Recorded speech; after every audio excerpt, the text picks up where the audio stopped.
Welcome to the Black Magic Woman podcast with Mandanara Bales.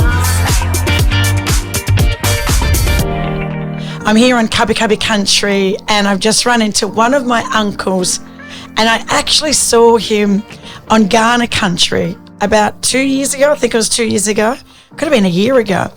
And we're at the airport, and I'm not telling any more about this yarn, but Uncle John, it was so good to see you as I walked in to the Sunshine Coast Convention Centre here at the First Nations Clean Energy Network Summit with all these different mob, and you're the first one that I got to see. So I just want to say thank you for taking time out to jump on this pod and have a yarn with me.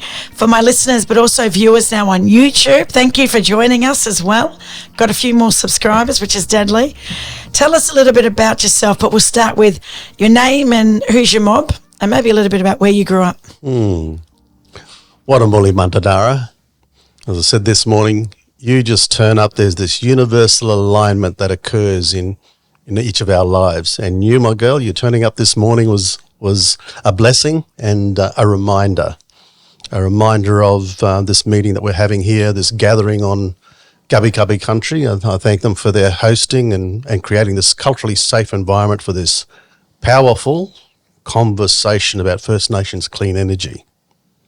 Myself, saltwater connections, born on Palm Island in the late 50s, lined up for rations, which I thought was wonderful of the missionaries, but I found out it was all stolen wages. So there's these life experiences that give you a glow, and then they take away that and put a little tinge to it. Grandfather country, saltwater country there, Nwagi people. Hello, Nwagi family members out that way. Yeah, we've got a lot to play and talk about in this space. Grandfather country there, Nwagi people around Ingham. Grandmother's country, Mummel people up around Innisfail. So that's saltwater connection, but then I flow with my movement in being shifted off the dormitory out to Western Queensland, Bidjara, Karakara and Garringbull people. So all you desert uplands fellas out that way, black soil fellas, yep, we got big business to do out there, and we're doing as well too, but we've got to do it proper way. Integrity, cultural integrity, and doing business proper, and in becoming those honourable ancestors, which I've always been reminded of the Watsons, coming into that Watson family through 98.9 FM, Deadly Murray Radio, and the history of that, yeah, which reminds me the impactful way that Brother Tiger and others, that 66 referendum. I started grade 1 in January of that year, 1966, grade 1. Slate boards and the like here, and all this was happening around me, and I was unaware of it, this movement. I was told not to be a radical black by my family out that way there, yeah, but guess what I did? They told me not to become a sky pilot, but guess what I did? Yeah, in this space. So this gravitation and drawing out all these different lived experiences, ending up now in Brisbane, later part of my career, and having the honour to be able to sit in positions and lead independent bodies or regulatory bodies around making this space a lot safer for all who choose to live on Aboriginal country. Yeah. Uncle, thank you for reminding us, especially of Granny Mook and Uncle Ross. You know, they've passed now, but every funeral we have in our family, Uncle Mick, Dad, Uncle Johnny, Uncle Philip, all my dad's brothers, grandfathers to my children. On their coffins, we've got honourable ancestor. And Granny Mook always said this, you know, what kind of honourable ancestor are you going to be to the children of the future? And that's so powerful words. And there's a star named Honourable Ancestor. True. Because of Granny Mook and the impact that she's had on a lot of people, not just in this country, but obviously around the world. Very proud Gungaloo Birrigubba woman, a Dawson River Murray. So it got me thinking there now about Gran, and I can feel her energy as we yarn here. Coexistence is on your name tag, and I never heard of this business before. So tell me a little bit, how did you set up Coexistence? Well, I didn't set up Coexistence. It's part of this inheritance we've got. So I joined in with the Gas Fields Commission appointed in there as chair of the Gas Fields Commission. It came off the back of all the onshore gas development industry from 2010 through to what we have now. I engaged with 33 different native title cultural heritage agreements, 27 traditional owner groups in the Strat Basin, Bowen Basin, your mob involved too, in as part of an approvals process. Those agreements were developed on relationships. But what left a taste in my mouth was that when we came to implement, it was implemented on commercial terms, and which brings us to where we are now with First Nations clean energy. I believe the First Nations clean energy, this movement that we're developing now, is similar to the movement that brought us the 67 referendum, but this is going to be so much more impactful, and we are better organised to connect up, share our stories and move as one, and all rise with the tide. So Coexistence Queensland came out of gas fields because it was recognised on the 1st of July last year. Gas Fields Commission has done a great job. So we got also then we're given the remit to look after critical earth minerals, both the solar and wind, as well as the ongoing gas industry. So that the relationship between landholders, traditional owners, those who are well connected to land in all of its shapes and forms, and the developers that choose to come in here now, that with the passage of legislation too recently in enacting on the 1st of July that there must be a community benefit shown to any developer that's looking to work in communities of interest, association and origin. They've got to speak to family, they've got to speak to mob, they've got to speak to landowners, they've got to speak to the local authorities and respect the history of people and place and the deep, deep stories that sit in country and landscape and relationships, Uncle, talking about developers, we're talking about now, big corporations, investors, people overseas that have got interest here, invested interest here. What's some advice, that you could share if they're listening to this yarn or watching it on YouTube? What would you say to them in terms of how do they go about building these relationships? What are some of those first steps that you think would be of value to share with them?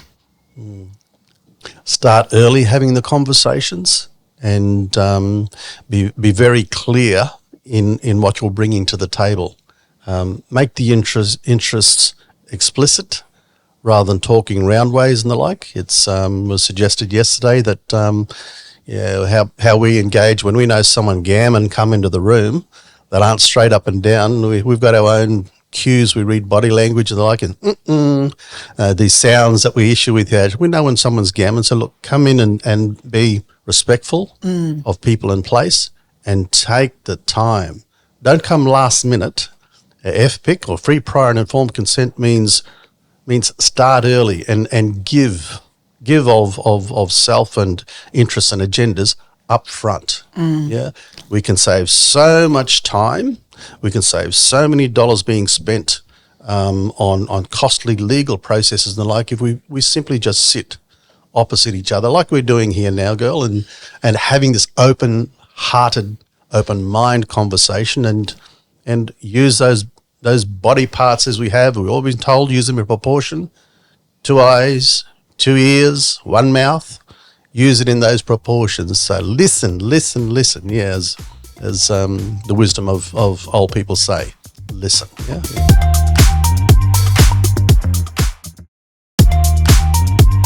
Talking about wisdom of the old people, I've got to mention now Uncle Charlie Watson. Oh, bless you.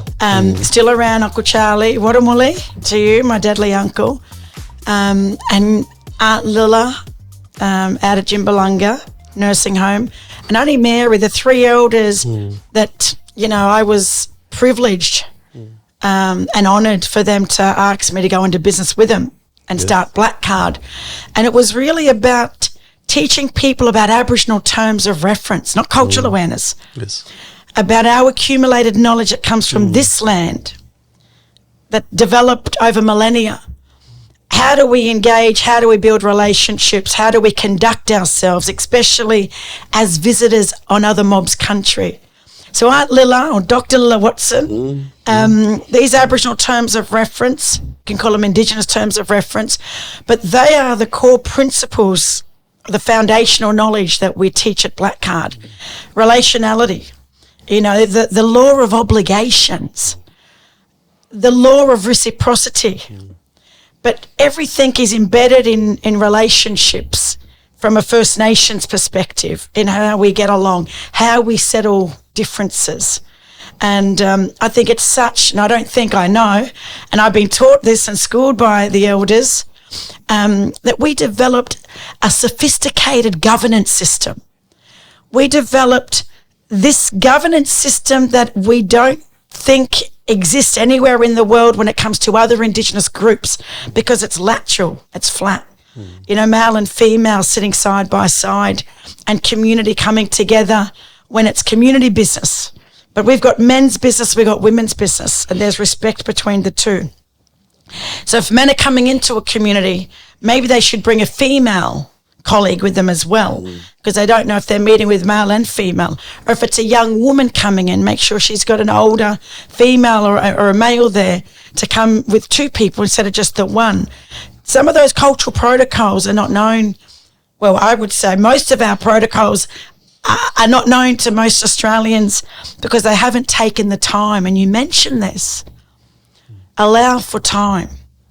Allow for proper consultation.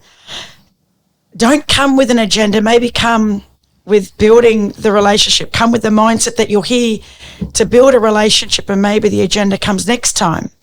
But allowing for time. So these are really important protocols or steps that people can take to get the best outcome possible. Absolutely. Time is limited. We look at the average life expectancy of each of us. All us mob is a little bit lower than the general Australian population. So when you multiply the average life expectancy by 52 weeks and see where you're at now, that you've got a clock ticking, and we just don't know. So that importance of every breath, of every thought, and the way that we have these conversations between us and with others.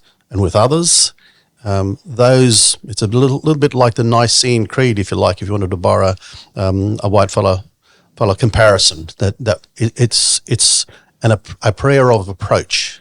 And when we come and call the country, we've got Kui Bay up that way, Yeppoon, or in our way there in the Central Highlands there too, we say Yorku, call out loud in our voice, and we sit and we wait. We could wait 3 days or something, waiting for mob to come and let us condition ourselves to being this space and absorbing the spirit of place and the embodiment of culture and practice and the protocol that belongs here. So as the circles full back around, if we're doing work, even travellers coming through, caravanners, I'm a caravaner, I'm not a grey nomad. You're a black nomad? Well, that's it, absolutely. Black, brindle, or whichever way in this here. Cafe latte nomad. But working through, and it doesn't matter where we go around this great southern land, we're obliged to practice our deep-seated protocols.